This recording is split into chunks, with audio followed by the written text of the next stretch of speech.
C'est ce vendredi 27 septembre 2019 que le gouverneur de province Zoé Kabila s'est envolé pour Kinshasa où il va en mission de service.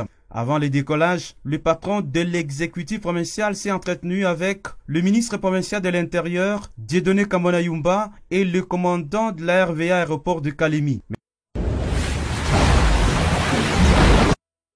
Soucieux du développement des infrastructures de base dans la province du Tanganyika en général et dans la ville de Kalemi en particulier, le gouverneur de province Zoé Kabila apporte tout son savoir-faire pour permettre à cette ville chef-lieu et vitrine de la province de se doter des infrastructures et de lieux aménagés.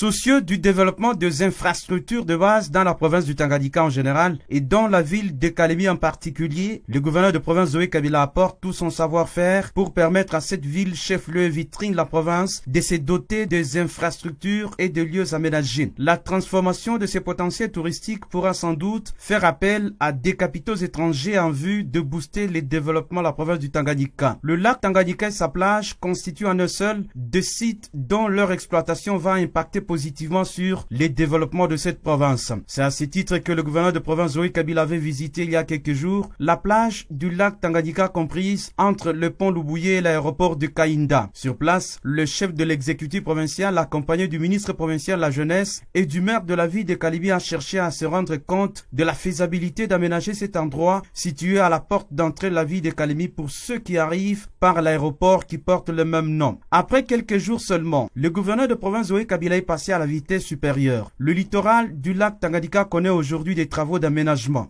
L'engin tournant en plein régime s'active à donner une nouvelle forme à cette plage, à l'instar d'autres se trouvant dans d'autres villes côtières à travers le monde. Cet endroit, jadis dépotoir d'immondices, charrié par les eaux du lac et par moments repère de bandits, va céder la place à un site attrayant qui va drainer énormément du monde, non seulement pour compte de l'air, mais aussi pour contempler le majestueux lac Tanganyika. C'est ce qui est d'ailleurs le vœu du gouverneur de province Zoé Kabila.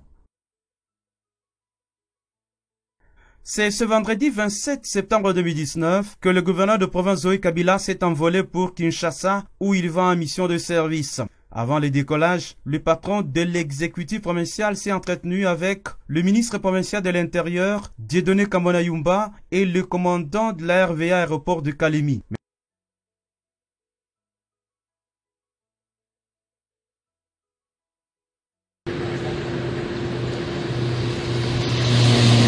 La veille déjà, le gouverneur de province a visité le bâtiment devant abriter le gouvernorat de province. Ici, depuis plus d'un mois, se font les travaux de réhabilitation de cet immeuble en vue de permettre au gouverneur de province et ses collaborateurs à avoir un cadre idéal pour le travail. Tous les locaux connaissent une véritable cure de jouvence. Accompagné de l'architecte Willy, le gouverneur Zoé Kabila a visité tous les sites pour avoir un carnet sur l'état d'avancement des travaux. De la menuiserie, passant par la maçonnerie et l'électricité, tout a été visité par le numéro 1 de la province du Tanganyika. Après, le gouvernorat cap sur l'Assemblée provinciale du Tanganyika. Ici, c'est une salle de plénière construite selon les normes architecturales qui sortent de la terre. Maçons, charpentiers, électriciens, bien d'autres ouvriers, tout le monde est à pied d'œuvre. Comme au gouvernorat de province, le gouverneur Zoé Kabila a visité tous les locaux de cette infrastructure qui succède désormais à un chapiteau en bâche où se réunissaient les députés provinciaux du Tanganyika. La gestion axée sur les résultats, c'est le socle de la gouvernance de Zoé Kabila. Les travaux de réhabilitation et construction de sièges de deux institutions provinciales du Tanganyika sur fonds propres du gouvernement provincial ne sont qu'une illustration.